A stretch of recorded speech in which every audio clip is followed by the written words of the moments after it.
So it's official பெட்டிஸ்டா தான் பார்த்தீங்கன்னா உங்களுடைய புது கிரேட்டோஸாக இருக்க போகிறது. அண்ட் பெட்டிஸ்டா தெரியாத நிறைய பேர் பார்த்தீங்கன்னா என்ன இருந்தாலும் நோஞ்சா மாதிரி இருக்குது, இவரை போயிட்டு காஸ்ட் பண்ணியிருக்காங்க கிரேட்டோஸா அப்படிங்கிற மாதிரி நிறைய கமெண்ட்ஸ் நான் பார்த்தேன். ஏன்னா கிரேட்டோஸ்னாலே நம்ம மைண்டுக்கு வர்றது அந்த மஸ்கியூலர் உடம்பு தான், சும்மா ஜைஜாண்டிக்கா வேற லெவல் மாசா இருப்பாரு. அண்ட் மஸ்கியூலர் மாசு பாடி பில்டிங் ஓரா இதெல்லாம் ஒன்னா சேர்ந்த ஒரே துறை வந்து கண்டிப்பா ரெஸ்லிங் தான், அதுலயும் குறிப்பா WWE. அப்படிப்பட்ட WWE உடம்புனா இந்த ஆளுட்டு உடம்பு தான்டா வேற லெவலுக்கு இருக்கு அப்படின்னு சொன்னாலே பெட்டிஸ்டா தான். WWE கிரேட்டோஸ் வந்து கண்டிப்பா பெட்டிஸ்டா தான். என்னதான் அவர் இப்ப மசில் லாஸ் பண்ணி லீனா இருந்தாலும் மசில் மெமரி அப்படிங்கிற ஒரு விஷயம் இருக்கு, கேள்விப்பட்டிருக்கியா? அந்த மசில் மெமரியை வச்சுக்கிட்டு இன்னொரு விஷயத்தோட ஹெல்ப் எடுத்து கண்டிப்பா பெட்டிஸ்டாவால பேக் டு தி ஷேப் அப்படிங்கிற மாதிரி அந்த மசில் மாஸை எடுக்க முடியும். ஆனா பிரைம் லெவலுக்கு போவாருன்னு கேட்டீங்கன்னா அது கேள்விக்குறி தான். ஏன்னா அவருக்கு கிட்டத்தட்ட 57 வயசாச்சு அண்ட் ரிகவரி எல்லாம் பயங்கரமா அடி வாங்கத்தான் போகுது. அதனால பிரைம் லெவலுக்கு போகாட்டியும் இருந்ததை விட பயங்கர ஜைஜாண்டிக்கா டிரான்ஸ்ஃபர்மேஷன் ஒன்று கொடுப்பாரு அப்படிங்கிற மாதிரி தான் நான் நினைக்கிறேன். அண்ட் WWE சூப்பர் ஸ்டார்ஸ்னாலே டிசிப்ளின் தான், அது ஒர்க் அவுட்டா இருக்கட்டும் இல்ல டயட்டா இருக்கட்டும், ரெண்டுலயுமே பாத்தீங்கன்னா வேற லெவலுக்கு அவங்க டிசிப்ளினா இருக்கனால தான்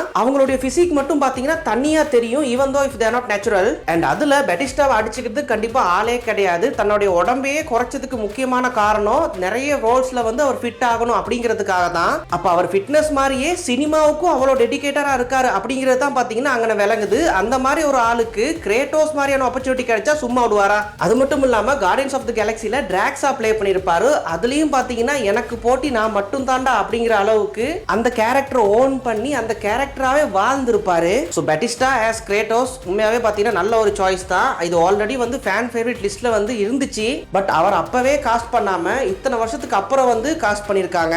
ஒருத்தர் தலையில நீ இப்படிதான் ஆவ அப்படின்னு எழுதி இருந்துச்சுன்னா அது எத்தனை வருஷம் ஆனாலும் சரி, எத்தனை தடைகள் வந்தாலும் சரி, அது எப்படியாவது அவரை தேடி போய் சேர்ந்துரும். அதுக்கு பெட்டிஸ்டா ஆஸ் கிரேட்டோஸ் பாத்தீங்கன்னா நல்ல ஒரு உதாரணம் நினைக்கிறேன். சோ பெட்டிஸ்டா ஆஸ் கிரேட்டோஸ் நல்ல ஒரு ஆப்ஷன் தானா, இல்ல வேற யாராவது ஒரு சூப்பர் ஸ்டார் வந்து உங்க மைண்ட்ல இருக்காங்களா அப்படின்னா அதை வந்து கமெண்ட்ல போட்டுருங்க. அண்ட் இந்த வீடியோ உங்களுக்கு பிடிச்சிருந்துச்சுன்னா மறக்காம லைக் பண்ணிட்டு சேனலுக்கு சப்ஸ்கிரைப் பண்ணிட்டு போயிருங்க.